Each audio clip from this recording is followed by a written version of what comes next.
다음 주일은 부활주일인데요. 부활주일에는 우리 찬양대가 부활절 칸타타를 특별 준비하고 있습니다.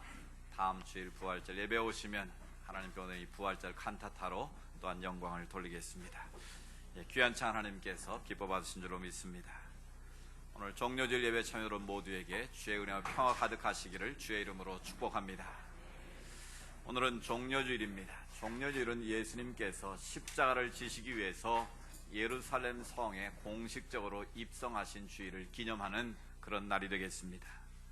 당시에 한 나라의 왕이 성에 입성을 할 때는 붉은 카펫을 길에 깔았습니다.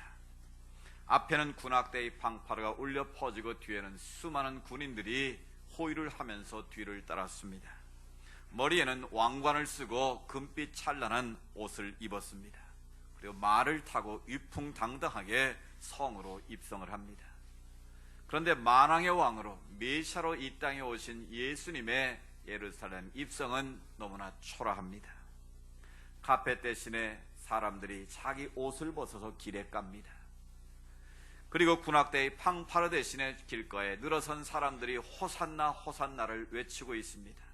종려나무 가지를 꺾어서 호산나를 외쳤는데 그 뜻은 우리를 구원하소서, 우리를 구원해달라고 소리를 칩니다.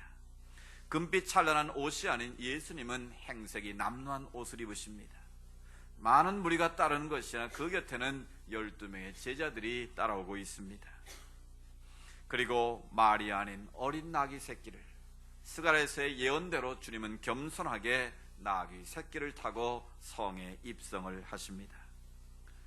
그런데 호산나를 외치던 그 무리들이 그 열기가 채 식기도 전에 예수를 십자가에 못 박으라고 소리를 칩니다.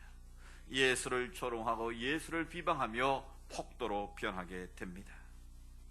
그 당시 십자가는 사형을 집행하는 도구입니다. 로마의 황제에 반역을 하거나 정치적인 흉악범들을 처리할 때 쓰는 저주의 형틀, 사형의 틀이 바로 십자가였습니다. 키케로라는 사람은 십자가는 가장 잔인하고 저주스러운 고통을 주는 곳이라고 묘사했습니다.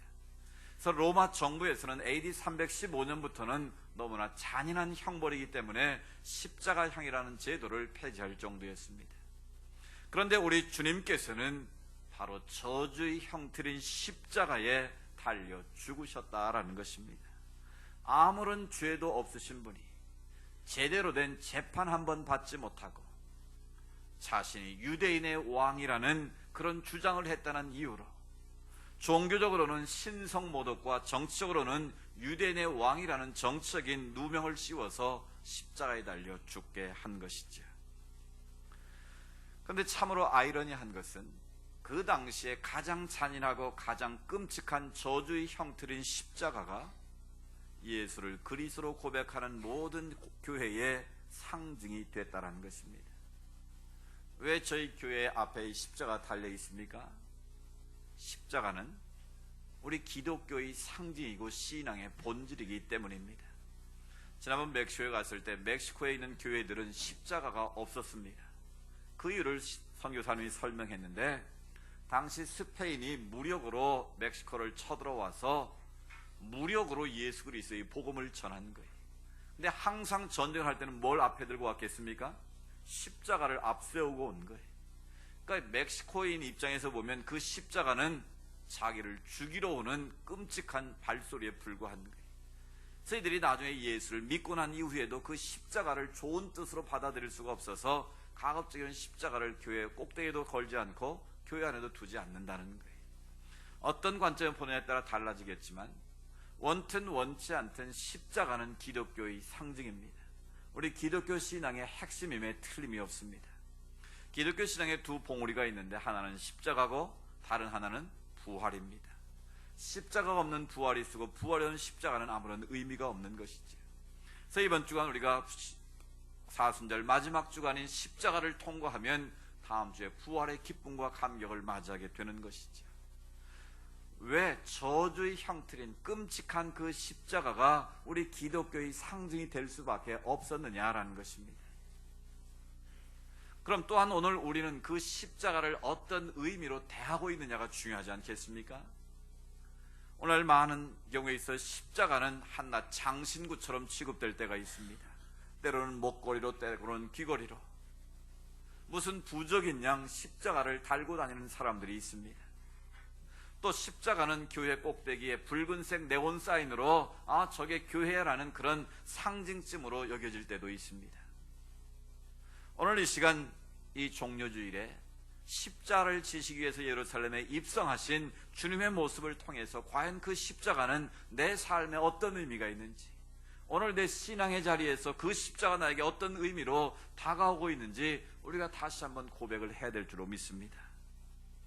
주님께서는 누구든지 나를 따라오려면 자기를 부인하고 십자가를 지고 따라야 한다고 말씀하십니다. 그런데 우리는 주님을 따른다고는 하지만 십자가를 애써 외면하려고 하고 애써 피하려고 할 때가 많다는 것이지요. 그렇다면 우리가 십자가 없이 과연 예수 그리스도를 따를 수가 있겠는가? 십자가가 없는 부활의 영광과 기쁨을 우리가 맞이할 수 있겠느냐라는 것이지요. 그래서 마틴 로이드 존스 목사님은 그런 주장을 했습니다. 오늘날의 기독교인들은, 교회는 십자가가 없는 교회, 십자가가 없는 크리스천이 많다라는 거예요. 예수를 믿고 따른다고는 하는데 그 교회 안에 나무 십자가는 세워져 있는데 진정한 예수 그리스도의 십자가의 정신이 실종된 경우가 많다는 거예요. 예수를 따른다고는 하는데 정말 그 안에 십자가를 지고 주님을 따르고자 하는 예수 정신을 가진 그리스도인들은 많지 않다라는 거예요. 오늘 우리가 다시 한번 십자가의 의미를 되새기고 정말 십자가의 스피릿, 십자가의 정신을 가지고 예수를 따르는 우리 성도들이 될 수 있었으면 좋겠습니다. 그래서 오늘 본문 말씀을 보면 십자가에 달려서 운명하시는 예수의 모습을 우리가 읽었습니다. 예수는 오전 9시, 성경 시간으로 하면 3시입니다. 유대인들의 시간은 우리 시간으로 6시간을 더하면 환산이 됩니다. 그러니까 3시, 오전 9시에 십자가에 달려 돌아가셨다가 오후 3시에 운명을 하시는 장면입니다. 왜 예수님은 저주의 형틀인 십자가에서 그렇게 처참하게 죽으셔야만 했을까요? 또 그 십자가는 오늘 나에게 어떤 의미가 있는 것일까요? 그 십자가의 의미를 다시 한번 생각해 보려고 합니다. 첫째로 십자가는 사랑의 자리임을 말씀하십니다. 우리 인간은 누구나 사랑을 원합니다. 또 사랑받기를 원하고 사랑하며 살기를 원하고 있습니다. 그런데 안타깝게도 인간의 사랑은 불완전한 사랑입니다. 때로는 차별이 있는 사랑입니다. 때로는 불완전한 사랑이고, 때로는 사랑하는 이름으로 아픔을 주고 상처를 주고 고통을 안겨줄 때도 있습니다. 누구나 사랑을 말하지만 그 사랑의 홍 속에 우리가 살고 있지만 진정한 사랑을 발견하지 못하는 왜곡된 사랑 속에 많은 사람들이 살고 있습니다. 오늘 아침에 제가 엘리베이터를 타고 오는데 그 화면에 그런 뉴스가 떴습니다. 할머니가 손자를 때려서 죽였다라는 거예요. 여러분, 그런 일이 왜 이루어졌겠습니까? 물론 그 내막을 자세히는 알 수 없지만 거짓말을 한다고 때렸는데 죽었다라는 거예요. 그 할머니가 손자를 죽이고 싶어서 때렸겠습니까? 늘 거짓말을 하니까 그 거짓말을 바로잡아서 사람답게 키워야겠다, 그 마음으로 때렸는데 죽은 거 아니겠습니까? 그러니까 사랑이라는 이름으로 표현된 것이 그렇게 잘못될 수도 있다라는 거예요. 여러분, 부모와 자녀 간에도 사랑하는 이름으로 자녀들에게 훈계를 하고 때로는 매를 때리기도 하고 하지만 그걸 받아들인 자녀들 입장에서 그 사랑의 의미를 왜곡하게 되면 심각한 문제가 되지 않습니까? 결국 우리 인간의 사랑은 이렇게 불완전하다는 거예요. 사랑을 표현하는 사람도 사랑을 받아들이는 사람도 서로 다른 의미로 받아들이다 보면 그 사랑이 왜곡이 돼서 때로는 아픔이 되고 고통이 되고 큰 상처를 줄 때도 있다는 거예요. 제가 극동방에 월요일날 생방송하지 않습니까? 요즘 매주 나오는 대담자가 아버지 학교 책임자인 그 김성묵 장로님이 나오시는데요. 그분이 쓴 책을 서로 대담하는 그런 시간인데, 그분이 쓴 책 제목이 뭐냐면 고슴도치 부부의 사랑이. 무슨 부부라고요? 고슴도치 부부. 여러분, 고슴도치 하면 뭐가 떠오르십니까? 가시가 떠오르죠. 그 고슴도치 한 마리의 가시가 몇 개쯤 될 것 같습니까? 그분이 그 책을 쓰려고 연구를 오래 했대요. 고슴도치를 연구해 보니까 평균 고슴도치의 가시가 5,000개쯤 된답니다. 그래서 자기들이 막 속이 상하고 화를 내면 가시를 딱 세우고 찌르면 피투성이가 돼서 과다출혈로 죽게 된다는 거예요. 그런데 놀라운 사실은요, 고슴도치가 서로 사랑을 할 때는 절대로 찌르지를 않는답니다. 그 가시에 미묘한 작용이 있어가지고 그 호르몬이 나오게 되면 아무리 찔러도 찔리지가 않는다는 거예요. 그럼 뭘 말하겠습니까? 미물인 고슴도치도 사랑하면 가시에 찔리지 않는다는 거예요. 서로의 아픔을 주고 상처를 주지 않는다는 거예요. 그런데 사람은 안 그렇지 않습니까? 사랑한다는 이름으로 아픔과 상처를 줄 때가 있고, 또 자신의 이기심 때문에 아픔과 고통과 상처를 안겨줄 때가 많이 있지 않습니까? 이처럼 인간의 사랑은 언제나 불완전한 사랑입니다. 미완성의 사랑입니다. 때론 이기적인 사랑입니다. 그러나 여기 영원한 하나님의 사랑이 있습니다. 그 하나님의 사랑이 나타났는데 요한복음 3장 16절 이렇게 말씀하십니다. 우리가 너무나 잘 아는 말씀이죠. 같이 고백해 볼까요? 하나님이 세상을 이처럼 사랑하사 독생자를 주셨으니 이는 그를 믿는 자마다 멸망하지 않고 영생을 얻게 하려 하심이니라. 아멘.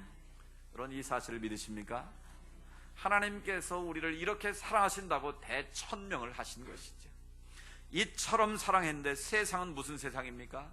죄에 빠져 신음하는 세상을 이처럼 사랑하는데, 이처럼이 무슨 뜻입니까?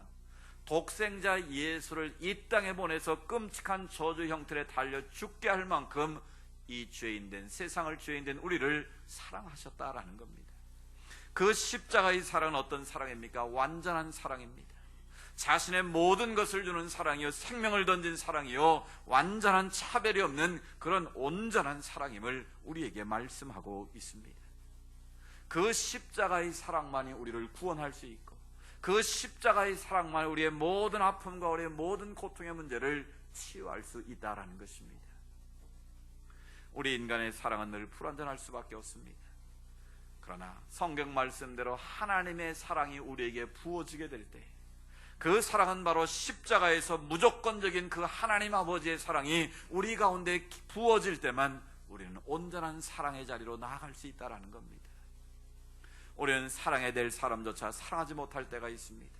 사랑하지 말아야 될 것을 사랑하면서 사랑해야 될 사람을 정작 사랑하지 못하며 아픔을 줄 때가 있습니다.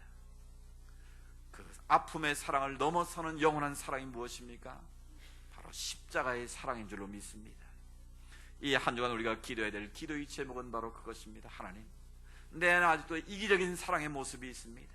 내 안에 여전히 남을 찌르고 아픔과 고통을 주는 불완전한 모습이 있습니다. 그 십자가의 사랑을 나에게 부어주십시오. 그 십자가의 사랑으로 사랑할 수 있도록 하나님 도와주십시오. 그 십자가의 사랑이 강물이 되어 흐르는 곳마다 죽은 자가 살아난 줄로 믿습니다. 왜곡되고 삐뚤어진 모든 관계가 새롭게 회복되는 역사가 임하게 될 줄로 믿습니다. 주님의 십자가의 사랑의 흔적이 우리 가운데 새겨지기를 원합니다. 나의 이기적인 사랑이 아니라 무조건적인 주님의 그 십자가의 사랑이 우리 가슴에 아로 새겨질 때에 우리는 그 사랑으로 모든 것을 이기게 될 줄로 믿습니다. 전에 한번 말씀드린 예화인데요, 어느 유명한 스승 밑에 제자들이 있었습니다. 근데 그 제자들 사이에 다툼이 일어났습니다. 한 명의 제자가 말썽꾸러기입니다. 그래서 다른 제자들이 도저히 죄가 있는 한 우리 같이 공부 못하겠습니다. 죄를 내보내든지 우리가 떠나든지 둘 중에 하나를 하겠습니다. 그 말을 들은 스승이 다 제자들을 불러 모았습니다. 그리고 깨어진 항아리를 주면서 너희가 이 안에 오늘 하루 종일 물을 부어서 가득 채워라 명령을 했습니다. 그래서 제자들이 열심히 깨어진 통에다가 물을 부어봤자 물이 차겠습니까? 하루 종일 수고했지만 안 됐습니다. 다시 제자들을 부릅니다. 너희가 어떻게 되었느냐? 물이 차지를 않습니다. 그때 스승이 말합니다. 그러면 너희가 그 깨어진 항아리를 연못에 던져봐라. 연못에 던졌더니 그 깨어진 틈 사이로 물이 가득 들어와서 가득 잠기게 됐습니다. 스승이 묻습니다. 어떻게 되었느냐? 연못에 던질 때 물이 가득 채워졌습니다. 그것을 본 제자들이 비로소 그 뜻이 무엇인가를 알고 조용히 사라졌다는 거예요. 그날 밤 말썽 부린 제자가 스승을 찾아옵니다. 스승님, 왜 저를 내버리지 않고 저를 계속 남겨두시는 겁니까? 그때 스승이 되묻습니다. 낮에 깨어진 항아리가 어떻게 되었느냐? 연못 던질 때 물이 가득 찼습니다. 그때 스승이 한마디를 합니다. 나는 깨어진 항아리 같은 너를 이미 내 마음에 던졌단다. 나는 이미 깨어진 하늘 같은 너를 내 마음에 던졌단다. 이게 그 제자를 향한 스승의 사랑 아니겠습니까? 어쩌면 우리 자신의 모습이 주님의 십자가 앞에서 보면 깨어진 항아리와 같은 존재입니다. 겉은 번지르하고 멀쩡한 것 같은데 속은 냄새가 나고 부패하고 썩어있는 그런 악취를 풍기는 그런 우리 자신의 모습일 수 있습니다. 내가 나를 봐도 미덥지 못하고 정말 부족하고 죄 많은 인생임에도 불구하고 주님은 버리지 아니하시고 포기하지 아니하시고 외면하지도 아니하시고 여전히 통일한 그 사랑으로 우리를 부르고 계신다라는 것이죠. 그 십자가의 사랑으로 우리를 던지셔서 그 사랑 안에서 하나님의 온전한 사람으로 빚어가기를 원하고 계신다라는 것이죠. 이 십자가의 사랑이 우리 가슴에 새겨지기를 축복합니다. 그 사랑으로 하나님을 사랑하고 형제자매를 사랑하고 가족을 사랑하고 이웃을 사랑하고 우리 성도를 서로 사랑할 수 있기를 원합니다. 두 번째로 십자가는 치유의 자리입니다. 회복의 자리입니다. 우리 주님께서는 십자가에서 엄청난 고통을 당하십니다. 우리가 말로 표현할 수 없는 고통을 당하셨는데요, 먼저는 육체적인 고통을 받으셨습니다. 우리가 이 손톱의 작은 손톱 밑에 가시만 박혀도 얼마나 괴롭습니까? 얼마나 그게 신경이 쓰입니까? 그런데 주님은 머리에 가시 멸관을 쓰셨습니다. 그리고 손과 발엔 15cm가 넘는 큰 못에 박히셨습니다. 옆구리에 로마의 군병이 찔린 창에 찔리셨고요, 마지막 물 한 방울 피 한 방울까지 다 쏟으셨습니다. 그 십자가의 고통은 말로 표현할 수 없는 고통인 것입니다. 그 육신의 고통은 우리 사람의 힘으로 감당할 수 없는 그런 고통인 것이지. 그 십자가의 사람이 매달리면 체중에 의해서 살이 찢어지지 않겠습니까? 그 살이 찢어지는 아픔, 그것보다도 그 심장이 짓누르는 그 심장의 압박이 터지는 그런 고통이 임한다는 거예요. 그런 심장병 걸리시면 심장이 압박을 할 때 그 무거운 고통을 느끼실 겁니다. 주님은 온몸으로 십자가에서 고통을 다 당하셨다는 거예요. 또 주님은 정신적인 고통을 받으십니다. 예수님의 십자가이신 모습을 그리러 올 때는 밑에 가리운 곳이 있었지만 실제로는 그 당시에 십자가에 처형을 할 때는 옷을 완전히 벗겨서 수치를 안겨주는 그런 고통이었습니다. 수많은 사람들 앞에 벌거벗겨서 매달린 그 아픔, 정신적 고통이 얼마나 컸겠습니까? 그것보다 더 큰 고통은 사랑하는 제자들로부터 배신을 당하고 은 30의 스승을 팔아버린 제자까지 있지 않았습니까? 그런 정신적인 고통을 주님은 온몸으로 다 받으셨다는 거예요. 세 번째는 영적인 고통이 있습니다. 어쩌면 가장 큰 고통이었겠죠. 자기는 하나님의 뜻을 따라 이 땅에 왔고 하나님의 뜻을 이루기 위해서 지금까지 살아왔는데 그 십자가에서 가상실현 가운데 오늘 34절에 보면 주님이 네 번째 말씀이 있지 않습니까? 엘리 엘리 라마 사박다니, 나의 하나님 어찌 나를 버리십니까? 왜 하나님 나를 버리십니까? 십자가에서 절규하는 그 아들의 외마디 비명소리마저도 하나님은 침묵으로 일관하셨다라는 거예요. 끝까지 그 아들의 외마디 비명소리조차도 하나님은 외면하시고 침묵하셨다는 것이죠. 그 고통이 얼마나 크셨겠습니까? 물론 아버지 내 뜻대로 하지 마옵시고 아버지의 뜻대로 되기를 원합니다라고 고백은 드렸지만 그 고통이 얼마나 컸겠습니까? 주님께서는 이토록 우리의 육신으로 정신적으로 영적으로 받는 모든 고통을 다 겪으신 분입니다. 왜 하나님께서 고통을 다 겪게 하셨을까요? 그 아픔의 자리에 있는 모든 인류의 그 아픔을 온몸으로 이해하시고 그것을 다 감당하시기 위한 하나님의 놀라운 뜻이 있는 줄로 믿습니다. 그래서 이사야 53장 5절에 말씀합니다. 그가 찔림은 우리의 허물 때문이요 그가 상함은 우리의 죄악 때문이라. 그가 징계를 받음으로 우리는 평화를 누리고 그가 채찍에 맞음으로 우리는 나음을 받았도다. 아멘. 주님께서 아무런 죄가 없었지만 징계를 받음으로 우리가 샬롬을 누리게 되었고 그분께서 채찍에 맞음으로 우리가 나음을 얻게 되었다라는 것입니다.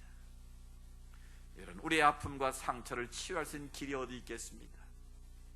우리가 어떤 말로 그 아픔을 치유할 수 있겠습니까? 오직 예수 그리스도의 십자가의 보혈이 우리 가운데 흐르게 될 때에 그 마음의 상처와 아픔이 치유되고 회복되는 은혜가 임하는 줄로 믿습니다. 여러분, 우리의 모든 아픔과 상처를 치유할 수 있는 비결은 바로 오직 십자가밖에 없습니다.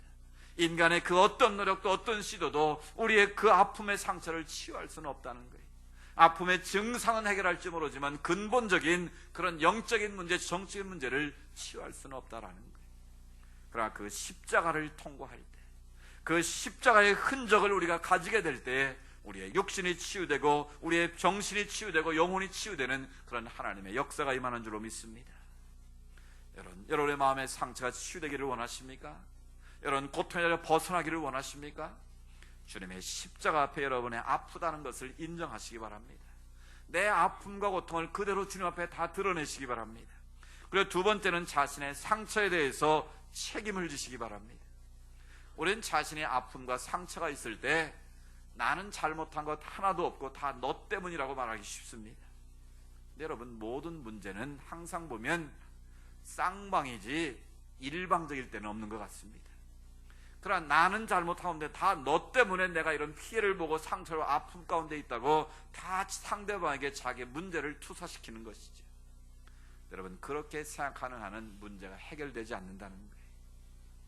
너도 잘못했지만 내 안에도 이런 잘못이 있다는 걸 인정하고 그걸 책임지려고 할 때 그 아픔의 상처가 치유되기 시작한다는 거예요. 세 번째로 더 중요한 것은요, 치유받고자 하는 열망이 있어야 된다는, 간절한 소망이 있고 무릎 꿇은 기도가 있어야 된다라는 거예요. 예수님께서 병든 자를 고칠 때 항상 하시는 말씀이 있습니다. 날 때부터 걷지 못하는 자에게 네가 걷기를 원하느냐라고 묻습니다. 그건 그 약 올리는 말 아니겠습니까? 아니, 걷지 못한 사람을 평생 걷지 못한 사람한테 너 걷기 원하냐라고 묻는 것은 좀 약 올리는 듯한 그런 표현입니다. 근데 주님의 그 질문의 의도는 그것이죠. 네 안에 정말 낫기를 원하는 그런 열망이 있느냐는 거예요. 내 힘으로는 불가능해 보이지만 내가 너에게 지금 힘을 주고 능력을 주면 나을 수 있다는 믿음이 있느냐라는 거예요. 그래서 낫기를 원합니다. 그러면 주님 두 번째로 하시는 말씀이 뭐예요? 내 믿음대로 될지어다. 내 믿음대로 될지어다. 여러분, 우리 삶 속의 아픔의 고통의 문제, 내가 수고하고 노력했지만 고쳐지지 못한 그 문제들, 시면 혈루증을 앓던 여인과 같이 온갖 병원을 다 다녀봤고 온갖 치료를 다 했고 돈도 다 날렸지만 여전히 질병의 문제가 해결되는 그 상태, 그때 그 여인의 치료의 핵심이 무엇입니까? 주님의 옷가에 손만에 나을 수 있는 그 믿음이 있었기에 방해물을 뚫고 주님 앞에 나가 옷자락을 만졌을 때에 여자야, 내 병에서 너여 건강할지어다. 주님의 역사가 임한 줄로 믿습니다. 여러분, 마음의 아픔과 상처가 있으십니까? 주님 앞에 맡기십시오. 그리고 주님 앞에서 나의 책임을 인정하시고 회개하십시오. 그리고 낫고자 하는 열망을 가지고 주님 앞에 부르짖어 기도하십시오. 주여, 내가 낫기를 원합니다. 주여, 내가 회복되기를 원합니다. 주여, 내가 치료받기를 원합니다. 혈루증을 앓던 그 여인의 믿음을 가지고 주님 앞에 엎드릴 때 우리가 불가능해 보이는 일까지도 치료되고 회복되는 역사가 임할 줄로 믿습니다. 오늘 시간 십자가의 포열이 여러분의 심령에 흐르기만 하면 여러분의 질병이 떠나게 될 줄로 믿습니다. 여러분의 모든 육신의 병에서 자유함을 얻게 될 줄로 믿습니다. 내 믿음대로 될지어다. 믿음대로 역사하신 은혜가 있기를 축복합니다. 마지막으로 십자가는 용서와 화해의 자리입니다. 십자가는 우리의 모든 죄를 사하시는 능력과 권세가 있는 자리입니다. 여러분, 우리가 예수를 믿으면서 죄가 얼마나 무서운 것인가를 깨달으셔야 됩니다. 만약 우리가 죄가 없다면 주님께서 그렇게 십자가에 달려 죽으실 이유도 없고 고통받으실 이유도 없었습니다. 그런데 바로 내 죄 때문에, 내가 지은 그 죄의 무게를 주님께서 다 십자가에서 담당하셨다라는 겁니다. 여러분, 죄는 우리에게 불행을 가져다 줍니다. 죄는 우리에게 저주를 불러오고요, 죄는 우리를 하나님의 심판 아래 놓이게 만듭니다. 결국 죄는 우리를 죽게 만드는 것입니다. 그래서 인간은 그 죄의 문제를 해결해 보려고 엄청난 노력을 했습니다. 어떤 사람은 철학을 가지고, 어떤 사람은 종교를 가지고, 어떤 사람은 자기 선행으로, 어떤 사람은 자기가 선행을 하고 고행을 함으로 죄의 문제를 해결해 보려고 노력을 했습니다. 그러나 인간의 그 어떤 방법도 어떤 시도도 우리 인간의 죄의 문제를 해결할 수 없었습니다. 그래서 하나님께서는 예수 그리스도를 이 땅에 보내 십자가에 피 흘리게 하시노 말미암아 그 아들 예수를 유월절 어린 양 제물처럼 삼으셔서 그 아들의 피를 통해서 우리의 모든 죄를 패스오버 뛰어넘으신 줄로 믿습니다.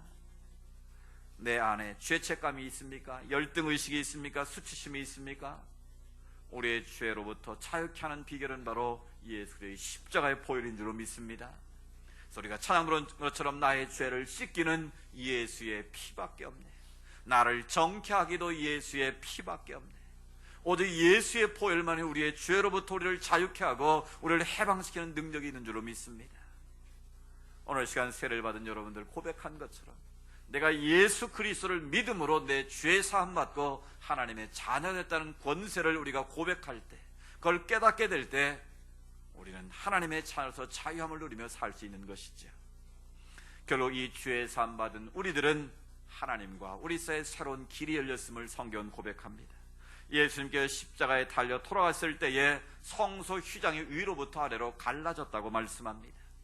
그건 죄 때문에 막혔던 하나님과 우리 사이의 관계가 새롭게 열렸다는 것을 말합니다. 죄 많은 인간들이 예수 그리스도의 십자가를 통해서 하나님께로 나아갈 수 있는 길이 열렸다는 것입니다.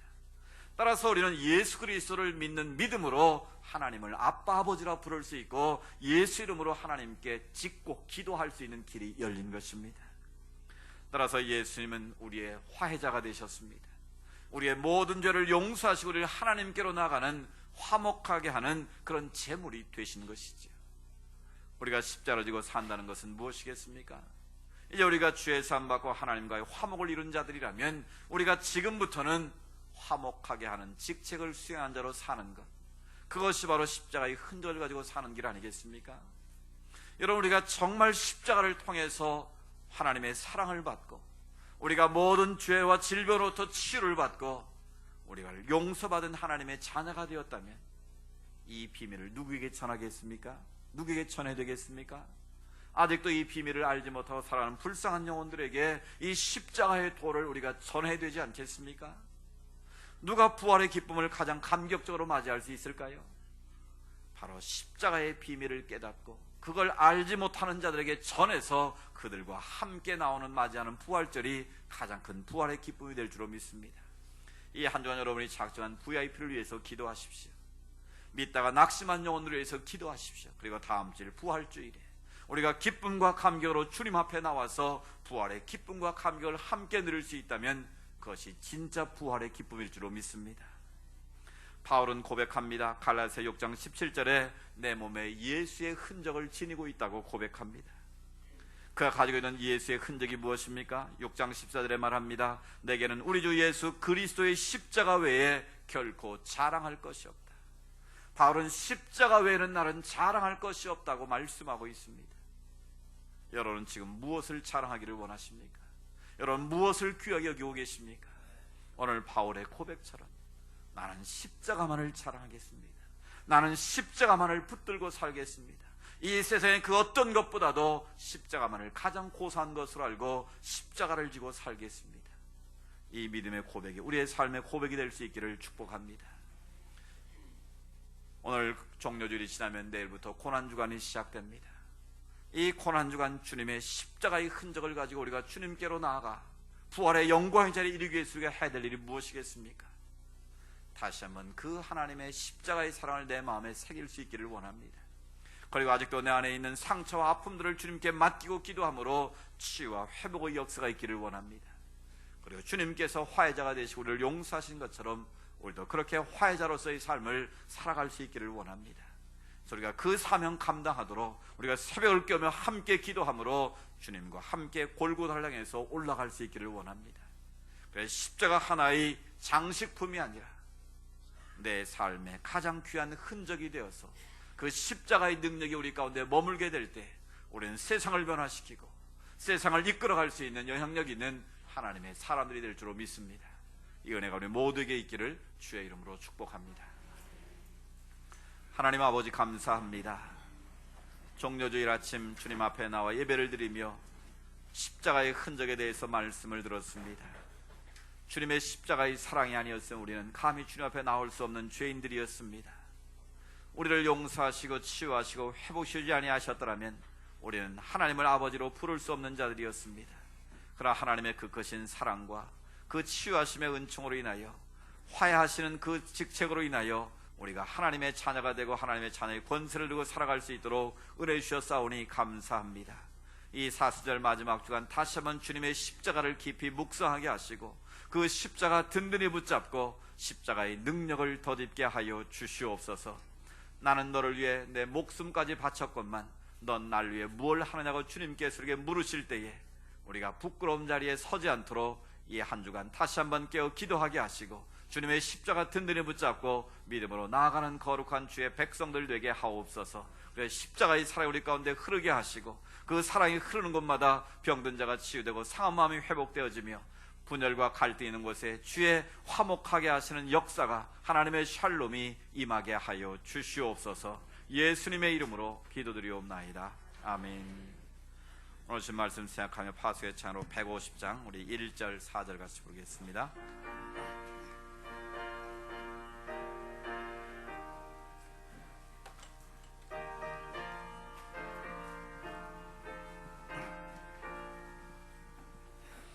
갈보리 산 위에 십자가 섰으니 주가 고난을 당한 벼라.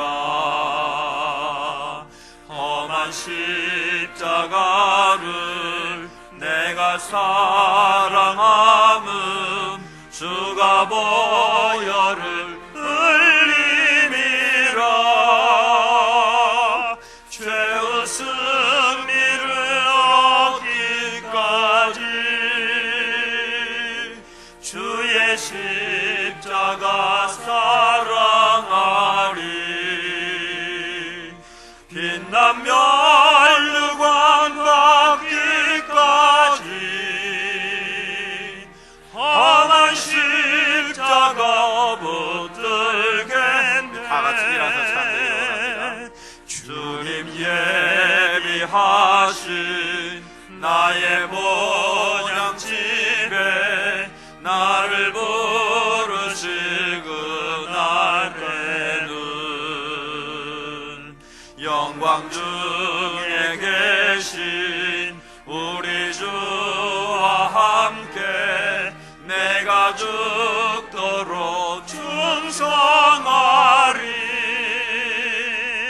죄의 승리를 얻기까지 주의 십자가 사랑하리. 빛난 멸류관 받기까지 험한 십자가